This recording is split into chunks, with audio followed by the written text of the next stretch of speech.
జగన్కి సినిమా కష్టాలట. 2019 సంవత్సరంలో యాత్ర సినిమా వచ్చింది. మహివీ రాఘవ్ దర్శకత్వంలో వైఎస్ రాజశేఖర రెడ్డి బయోపిక్గా ఈ సినిమా వచ్చింది. అయితే బాక్సాఫీస్ వద్ద ఈ సినిమా పెద్దగా అద్భుతాలు చేయకపోయినా ఆంధ్రప్రదేశ్ ఎన్నికల బరిలో ఉన్నటువంటి వైసీపీ పార్టీకి ఈ సినిమా మంచి మైలేజ్ ఇచ్చినట్లు అయింది. ప్రస్తుతం కూడా ఏపీలో ఎన్నికల వాతావరణం నెలకొంది. ఎలక్షన్ కోడ్ అనేది కూడా ఇంకా అమల్లోకి రాకపోయినా ఆ హడావిడి అయితే మొదలైంది. ఇదే మంచి టైం అని భావించి రాజకీయ నేపథ్యంలో రూపొందించిన కొన్ని సినిమాలు రిలీజ్ కాబోతున్నాయి. అందులో యాత్ర 2 సినిమా కూడా ఒకటి. మహివీ రాఘవ్ ఈ సినిమాకు దర్శకుడు. వైసీపీ పార్టీ నేతలకి అభిమానులకు బూస్టప్ ఇచ్చేలా ఈ సినిమా ఉంటుందని ఇండస్ట్రీ వర్గాల సమాచారం అని తెలుస్తుంది. ఫిబ్రవరి 8వ తేదీన ఈ సినిమా రిలీజ్ కాబోతుంది. ఈ సినిమా ప్రమోషన్స్ హడావిడి ఇంకా మొదలు కాలేదు. ఈ సినిమా కూడా వైసీపీకి మైలేజ్ అందిస్తుందని అంతా భావిస్తున్నారు.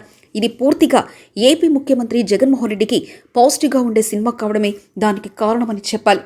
అయితే అదే డేట్కి power star Pawan Kalyan cameraman గంగతో రాంబాబు సినిమా కూడా రిలీజ్ కాబోతుందని సమాచారం తెలుస్తుంది. ఇది పూర్తిగా వైసీపీ అభిమానుల ఆనందానికి బ్రేకులు వేసే సినిమా అని చెప్పాలి.